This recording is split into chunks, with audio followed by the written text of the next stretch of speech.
north and west. Right, above the 63rd parallel. And up there, I was up there in the mid to late 70s. Right. And up there, all there was Hudson's Bay. Right.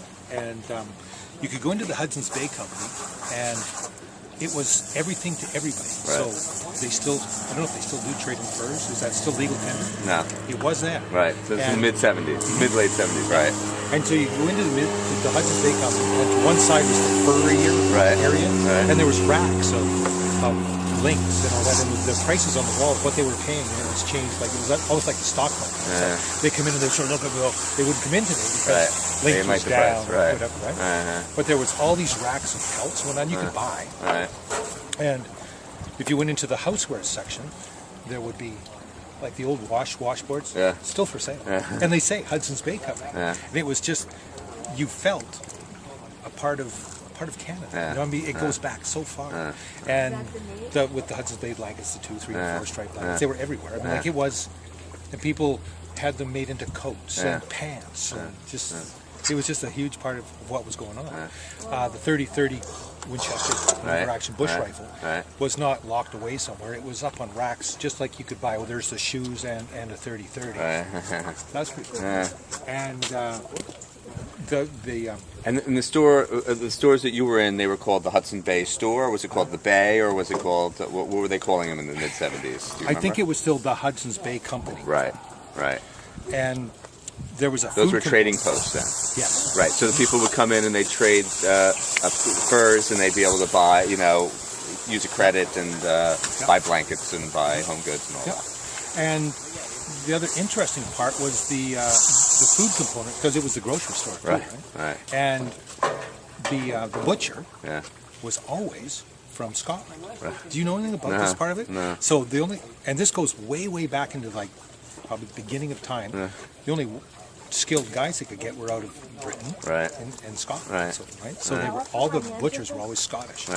And even in the late 70s, you went into a Hudson's Bay Company, and the butcher always was a Scot from Scotland, and he would marry a local Indian girl. So there was all these kids even with Scottish accents. And everywhere you went, throughout even little wee tiny little Indian towns, Wrigley, and where no white guys lived. There were still these little kids talking like this and so forth. And that's pretty interesting component that not a lot of people know. What were you doing up there? I was with a private company. We were the smoke jumpers. We parachuted into forest fires. Wow. And neat. So I was all over the territories. And a lot of times we would jump into these really, really remote lands to put out a fire, and there'd be the only place to stay would be a fur cabin, a trapper's cabin, and that trapper's cabin had probably been inhabited continually for several hundred years.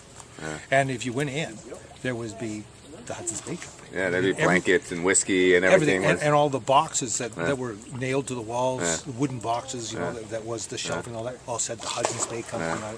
That's all there was. So neat. So good for you. We're having fun. Exciting? We're working hard on it. Keep it up. Yeah, we appreciate it. It's gonna be. We're spending a lot of money and a lot of time, and we're sort of rebuilding every aspect of the company. While we were out there today, I was thinking about that. And in these times where you've got Walmart, and I mean, like you got a tough road to hoe. You've got something that they don't have, and you have the inherent goodwill. And you have the history here. We have real DNA at the Hudson Bay Company, and one of the things that we've been talking about is that success is not a straight line. The Hudson Bay Company, like countries and any institution that's been around for 300 years, they have victories and they have failures, and then they have victories again. And not dissimilar from the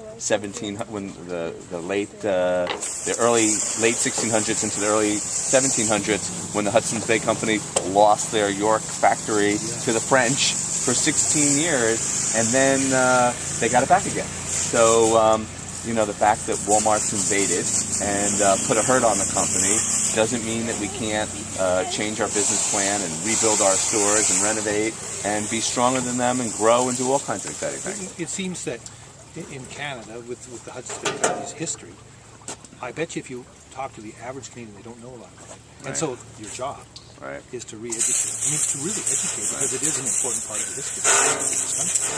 And the whole founding of it, and the East India Trade Company and the early explorers, and that whole aspect, and so you do yourself a service, but I think you also do the country service too, right? That's true. We appreciate it. Pleasure. Likewise. Good.